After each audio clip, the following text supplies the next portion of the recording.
arme, on n'a pas d'arme. Est-ce que tu as vu, on a arme? Il faut se poser, tu vas pas pour Dieu seulement. Il faut dire à tes camarades de quitter. Deux pour deux.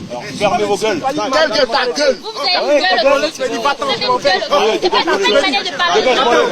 Attends. Il faut lui parler à lui. Parle à lui. Il a tapé la vache à son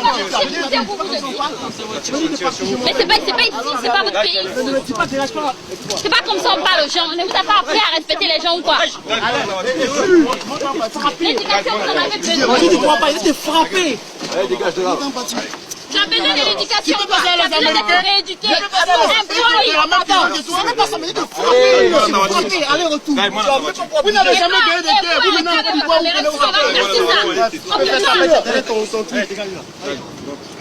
Cléba.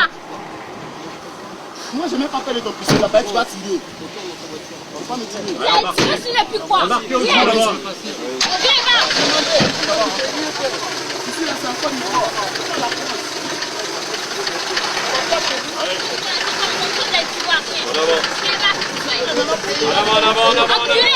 Bonne journée, mademoiselle.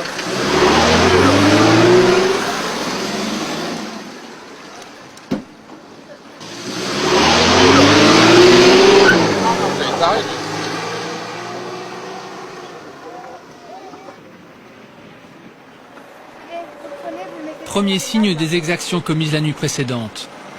Des Français choqués viennent se mettre sous la protection de l'armée. Bon, écoutez, on vous accueille avec ce que vous avez. Plus rien, moi tout mon argent, mais...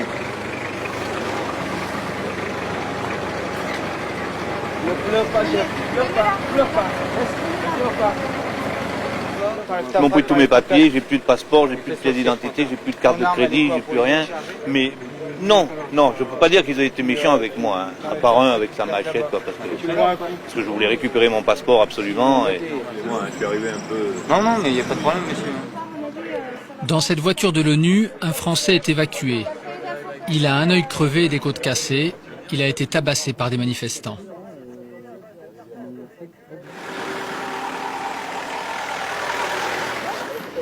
À la nuit tombée, des jeunes dressent un barrage enflammé au bout du pont. L'armée est à nouveau submergée d'appels à l'aide de Français en difficulté.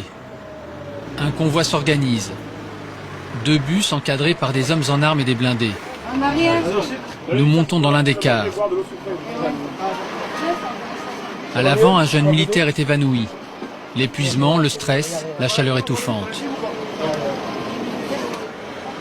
Une pelleteuse dégage les barrages pour laisser passer le convoi. Il est 19h. Traversée d'Abidjan, ville fantôme.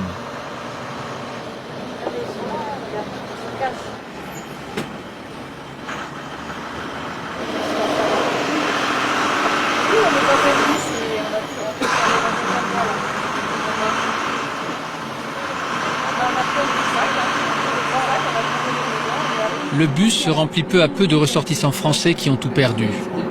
C'est inimaginable. Je n'ai pas encore compris ce qui m'est arrivé. Voilà, c'est tout ce qui me reste. J'ai pas mes papiers. J'ai pas de papiers. J'ai plus rien. J'ai plus de voiture. J'ai plus rien. Quoi. Voilà. On a été molestés pendant 4 heures d'affilée dans une salle de bain. Ils nous ont rien fait de spécial, mais c'est. Mais oui, il y a eu une réelle peur cette nuit. La nuit était longue. À l'arrivée du convoi, des familles accourent avec quelques effets personnels. Beaucoup de ces Français vivent ici depuis de nombreuses années. Mais cette nuit, ils n'espèrent qu'une chose, fuir le pays au plus vite.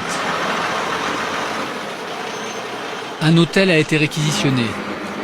Une partie des Français dormira en ville, sous protection des blindés. Minuit.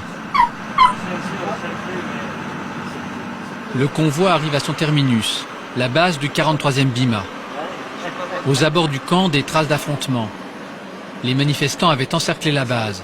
Ils ont brûlé des voitures et renversé des camions. Les militaires ont fait des remparts avec des containers pour reprendre le terrain.